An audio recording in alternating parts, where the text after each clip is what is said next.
Well, this week we're joined by cross country as well as track and field head coach Dave Dopek. And Dave, thank you so much for joining us here on the Blue Demon Download. Thanks for having me. So take us through what this past year plus has been like for two programs. You have cross country, which last year you get to complete your whole fall season. Then COVID essentially ends the track and field season really before it gets going. This year, everything's in the spring. You have the shorter cross country schedule. You do get a pretty full slate of track and field, but just what was it like to have so many different athletes to juggle and not really knowing when competition would resume for either team? Well, I mean, the juggling part, it's pretty consistent with what we always have to do because the difference with cross country is, yeah, they may be traveling to different locations, but during indoor and outdoor track, we're all going at the same time anyway. So that part was fair and somewhat easy to manage.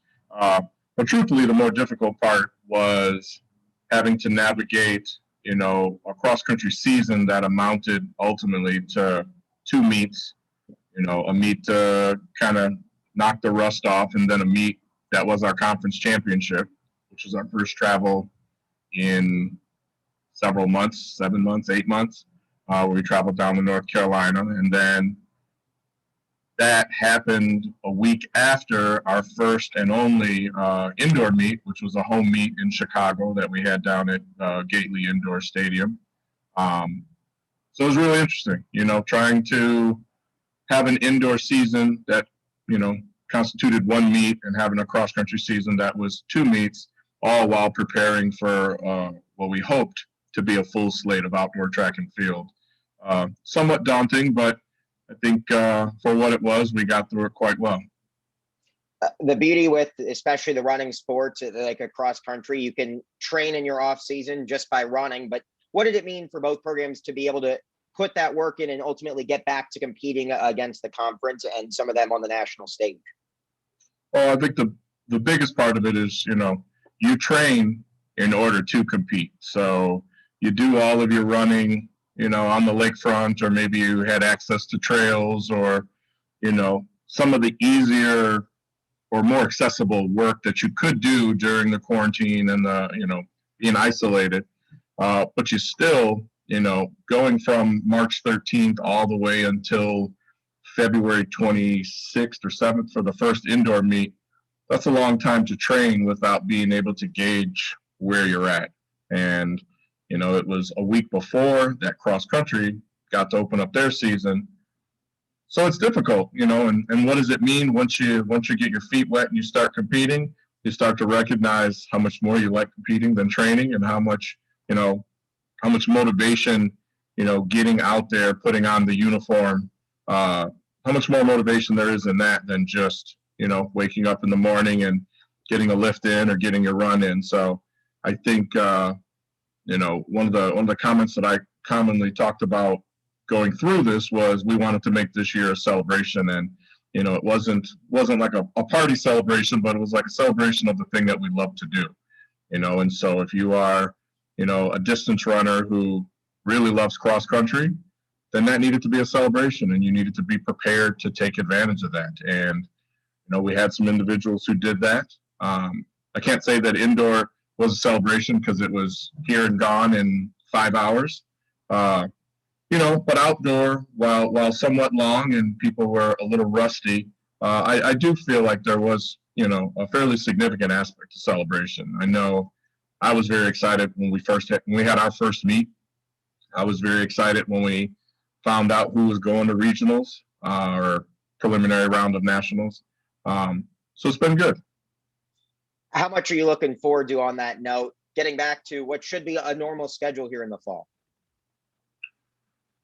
Well, I don't know if I can honestly say I believe in the word normal anymore, because it's all a matter of perspective at this point. But should we be granted the opportunity to have a season that's a little bit more along the lines of what we historically have had, it'll be a bit of a reprieve, not having to juggle all of the, behind the scenes parts of having competition during, a pandemic and quarantine and so on and so forth.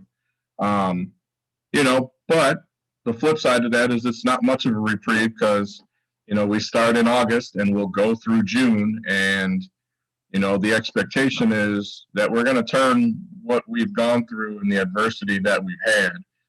We are going to turn that into a positive and basically have a reset. Like, we have to find some way to make all the work that we've done benefit us more than the lost opportunity, affected us. So it's going to be pretty interesting. I mean, there is a strong amount of hope and belief that we will have a season that's a little bit more historically laid out, and we're ready to take advantage of that. What does it tell you about the culture within your program to have so many seniors who, weren't guaranteed they would even have a season this past spring, but for them to come back, put in the work, and ultimately get to compete, especially some of them reaching that NCAA prelim stage? What it says is that to me, what it says is that we run our program, the right way. We want to win. There's no doubt about that. Our goal is to have conference champions, conference championships, individuals qualifying to the first, second, third, final round of nationals, and, strive to be All-Americans. And this year, there were a great many more obstacles put in our way, for us to be able to accomplish that. Loss of training, in March, April, and May of last year. The summer, depending on where you lived, was quite different. Fall training was a fraction of what it normally is for us. And so, when you think about that, and you think about back in May, we had 6 seniors opt to come back for, that final year of eligibility. And, they took advantage of it in various ways. Some were back in September. A couple weren't able to come back until January. And then we had the final few came back in April. And to see somebody from each one of those groups make it on to, the podium at conference and then make it into, that first round of nationals, it speaks to the hard work that we put forward. It speaks to character, which is something that we recruit. We're not just recruiting athletic talent and academic talent, but we absolutely want individuals who have a high level of character, who can support each other and live up to the mission of the university as well as the program. And see them come back and work through everything, and then to have those successes, those school records that, we're 30, 35 years old, to see them go to nationals, to see them have that experience, it made all of the work that we had done behind the scenes really worth it to get there. And so, I think it speaks to the dedication of the individuals within our program and the high character that they have. Lastly, Coach, Athletic Director Dwayne Peavy, he always talks about dreaming big within the athletic department from a cross-country as well as track and field standpoint. What does dreaming big look like heading into next season? Well, dreaming big is, Dwayne has come in with dream big, and we've always, as a track and field program, dreamed big. When, we want to win. We want our program to constantly be elevated within the conference, within the region, on the national level. And it does take time, and it does take a lot of effort. And to hear a department-wide concept of dreaming big, it really empowers us to, kind of take the training wheels off or the restrictor plates off and really go after it. And, I think what that looks like to me is, having an even higher level of talent on the team, more of it, so that we can put together, large groups to go to the regional meet. This year we traveled 10, and that's 2 more than I believe we've ever traveled, and we had qualified in 10 events. So under the circumstances, it's amazing.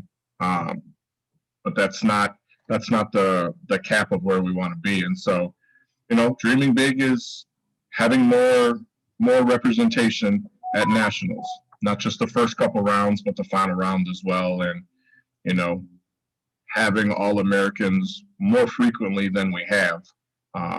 we tend to be on a every 3 to 5 year pace right now, and we want to see it. We want to see it pick up, and so judging by the recruiting that we brought in this year, the remote recruiting, which was quite interesting, we're on pace for that. We're on track to have a very successful, return to quote unquote normalcy in this upcoming season.